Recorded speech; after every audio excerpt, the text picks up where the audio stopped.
Hello. Thank you so much for tuning into this true crime ASMR soft spoken video. I said I was going to do whispering in my last video, but I'm doing soft spoken. I'm sorry.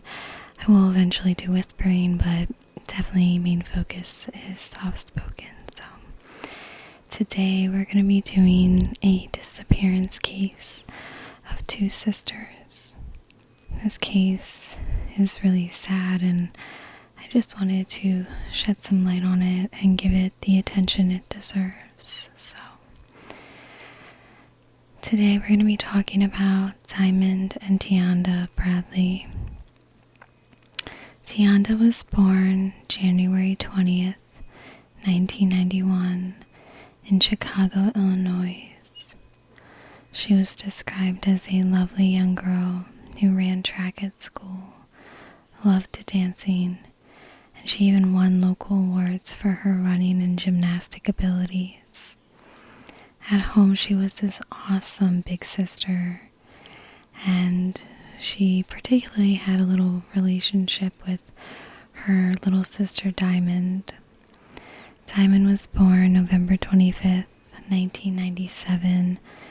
She was described as being independent and naturally timid but talkative.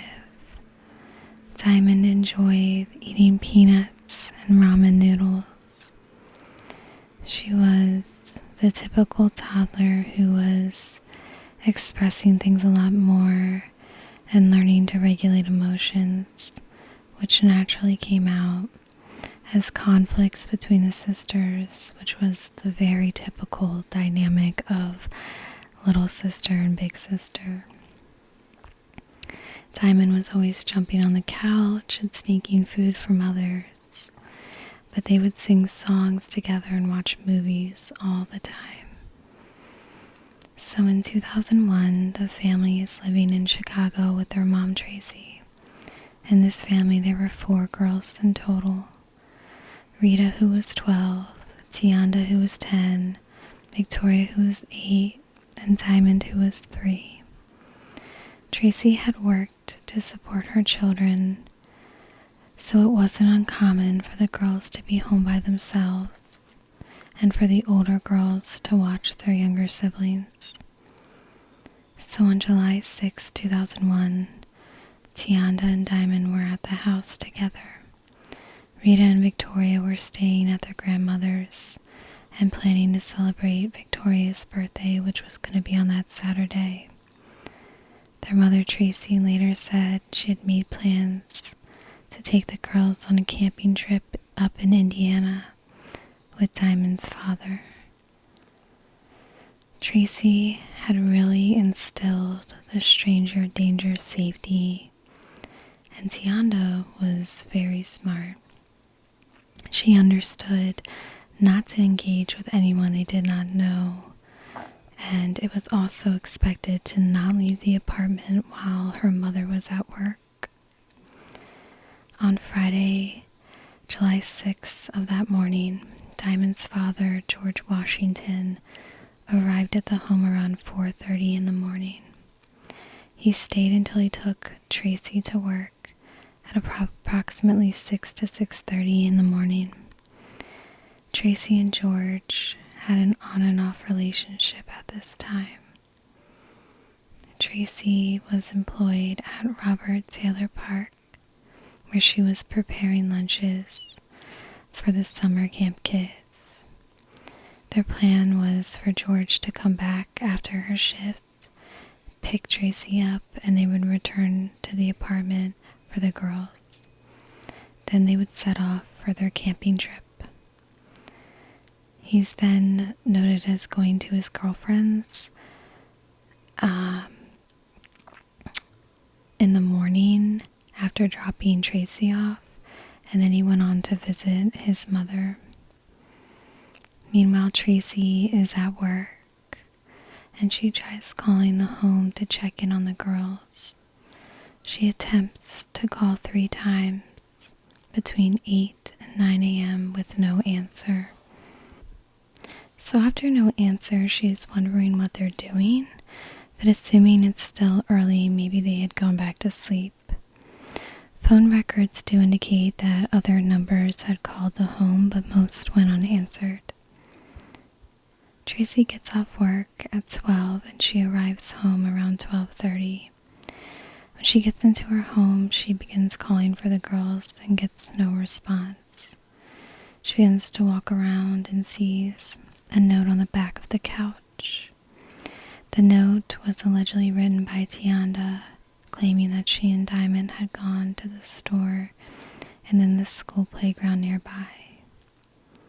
Tionda was enrolled in summer classes at Doolittle Elementary, a couple blocks away, so Tracy's hoping that they just went off to the school playground, maybe started engaging in the activities.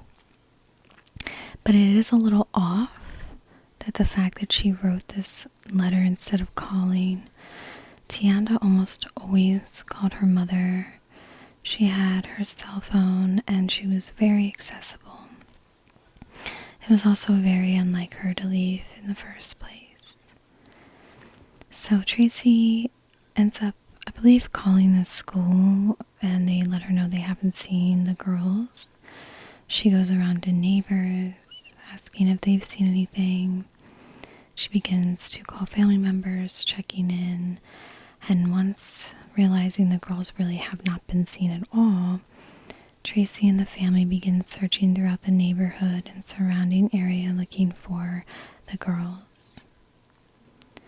It's noted that while the family is searching endlessly in this area, apparently George Washington was not involved in any of the initial search efforts.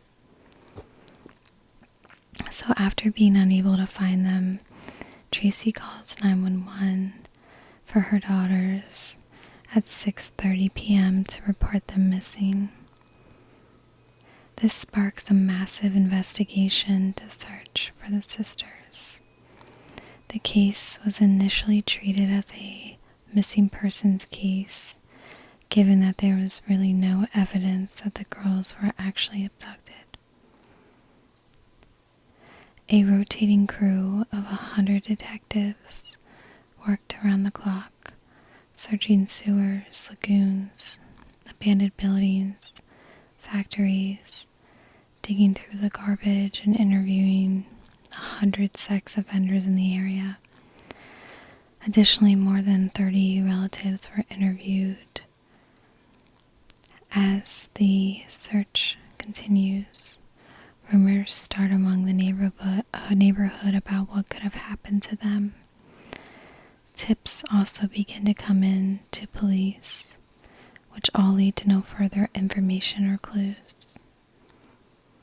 In interviews conducted by police, several neighborhood children told authorities that they saw Tionda and Diamond playing outside of their residence at approximately 12 p.m.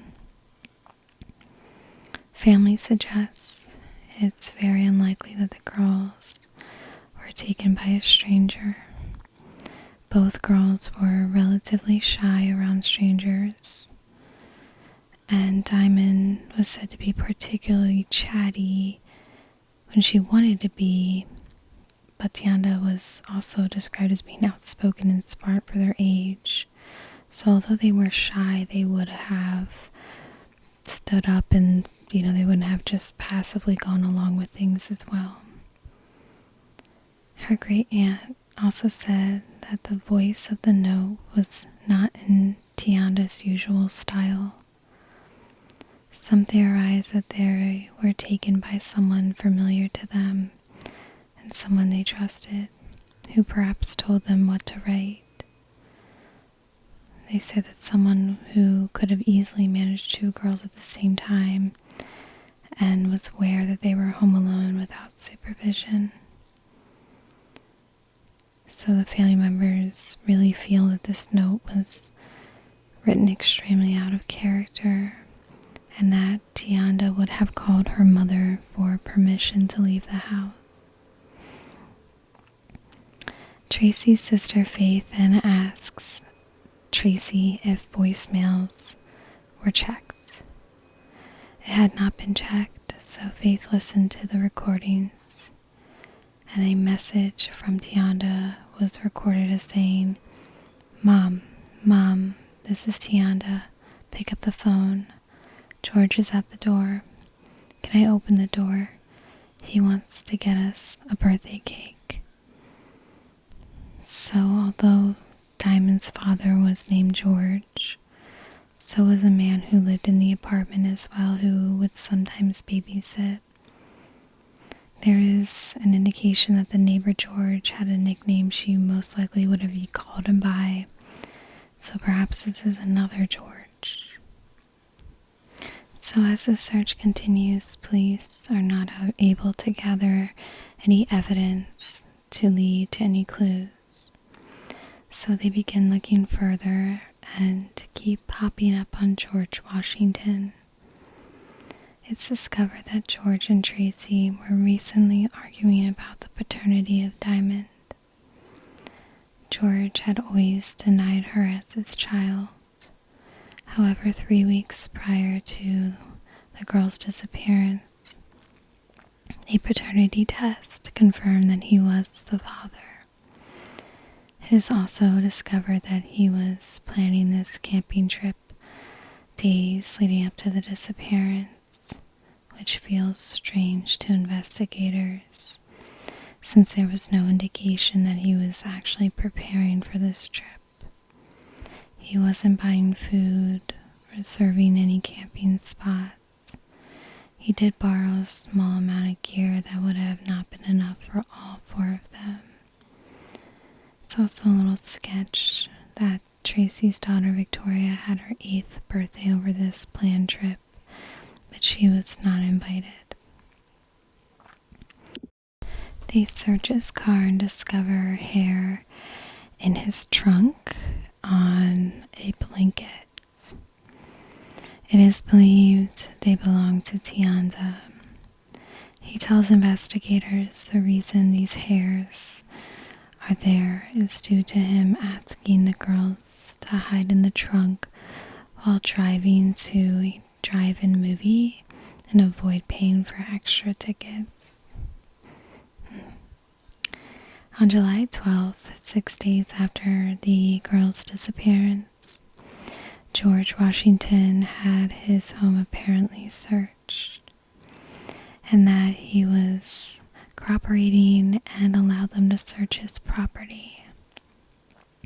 According to a report from Black and Missing Foundation, it states that in this search they found a receipt for the day after the disappearance for 42-gallon contractor bags, gardening gloves, and neoprene gloves.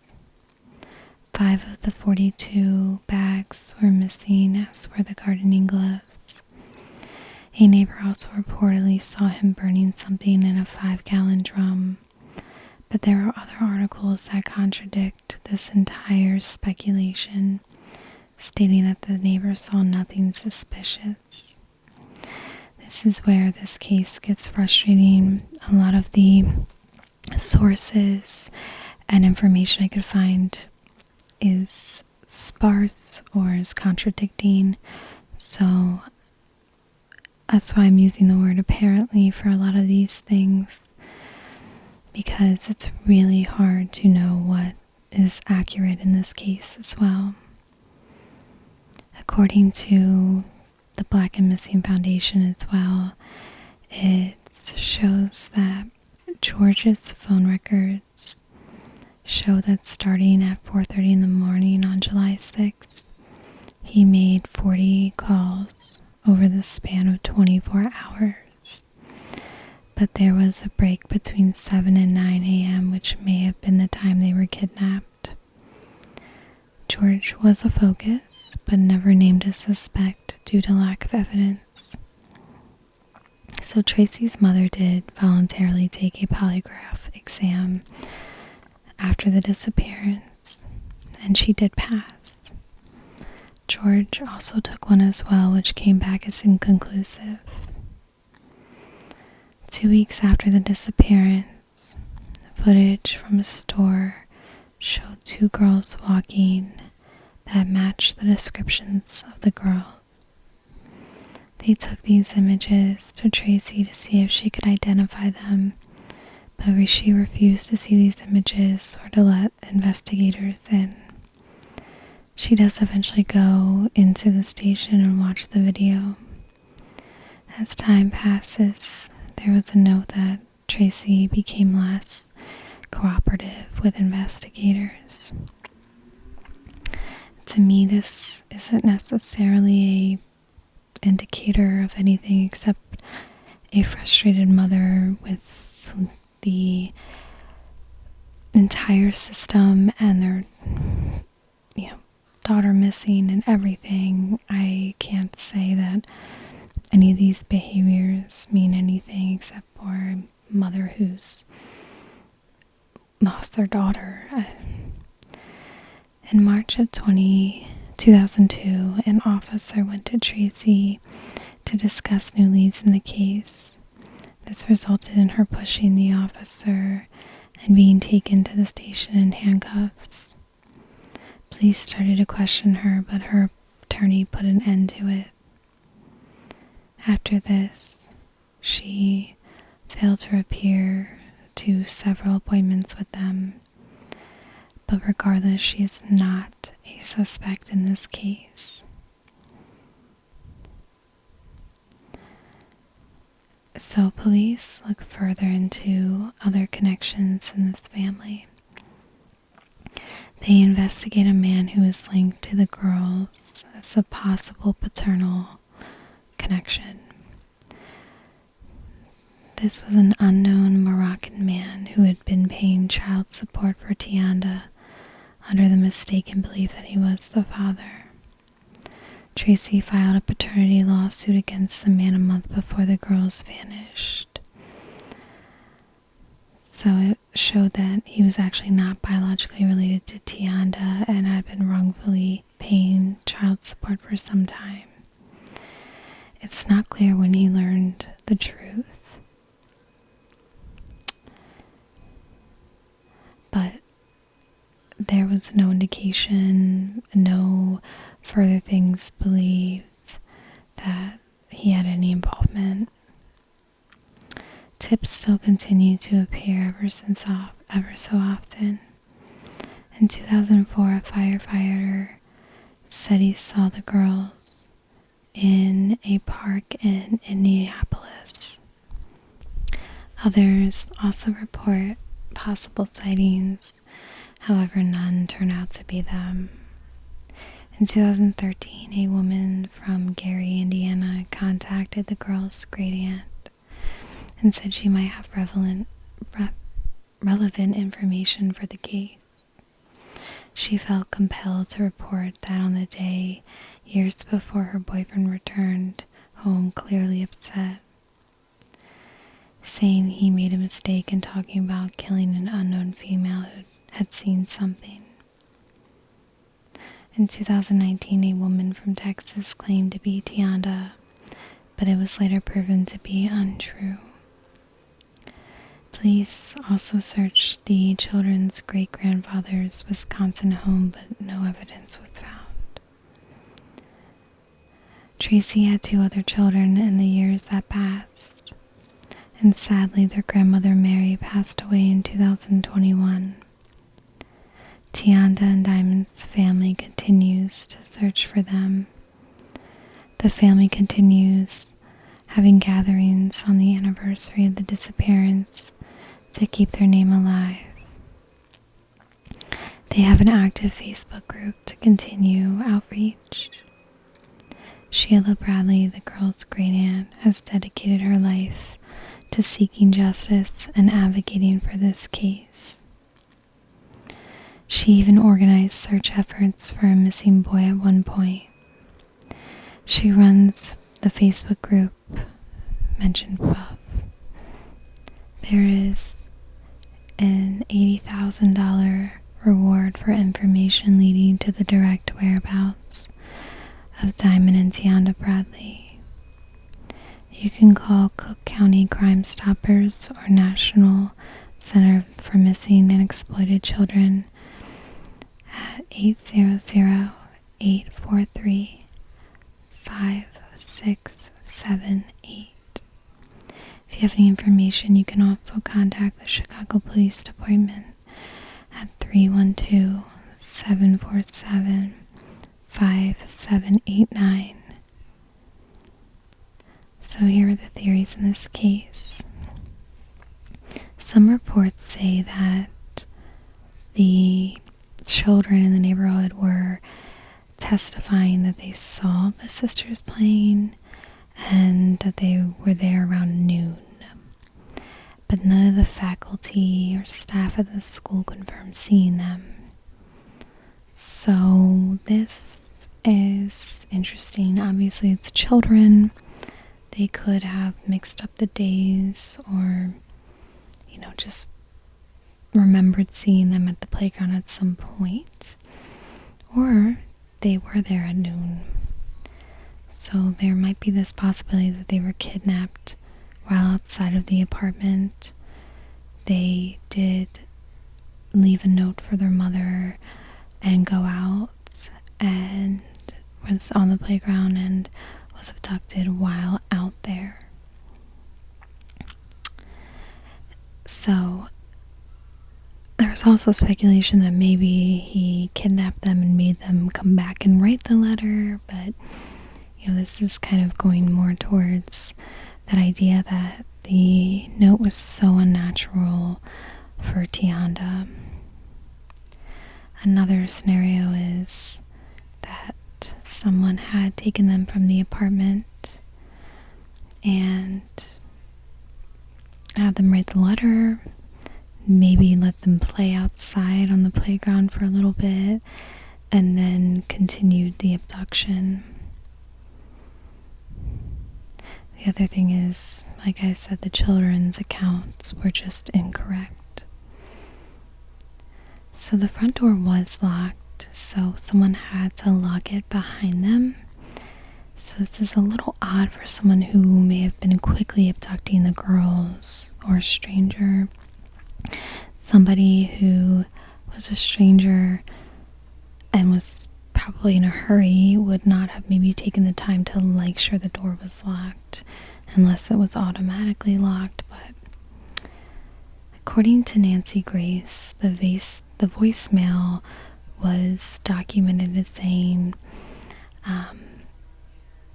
that they wanted to pick up the cake, but then also it was written out that we're coming to pick you up from work.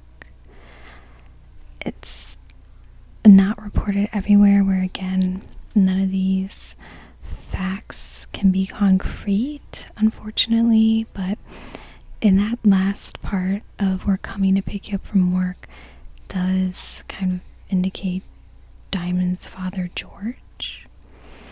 So, they think maybe since Tionda was calling him George, maybe that's why she was calling. Also, it's a possibility he would have known about their sister Stephanie's birthday, and maybe he went there to say, let's go get a cake for her, and did something with them after that. So her aunt, Sheila Bradley Smith, is quoted as saying, well, because Tionda had access to her mom's cell phone, she had access to her grandmother's number, other family members' number. We also found that the letter Tionda had written about 6 months prior, and the grammatical structure was just not Tionda's. She believes that someone in the family or close to the family may have answers, and that this wasn't a case of stranger danger. And just like the aunt, many believe it is unlikely that the girls were taken by a stranger.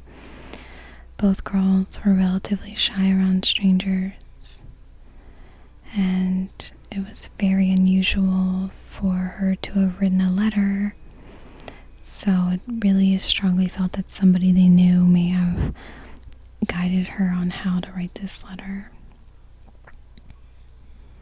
and that they may have been taken by someone they trusted, and this someone would have an easier time of managing both girls out of the home.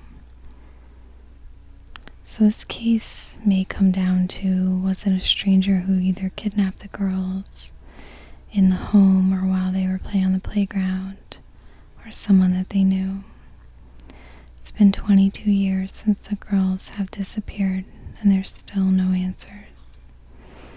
I'm gonna link the Facebook group as well, and it's just really sad. I'm sorry this one maybe felt not as clear and concise. It was a little difficult at times to research due to all of the competing facts in the case, which is another very frustrating part of this case, and I'm sure the advocacy for the family of wanting clear information out there. But I did want to still shed some light on it. So, thank you so much for watching. Hope you're having a good day or good night wherever you are, and a good day tomorrow, and I will see you in my next video.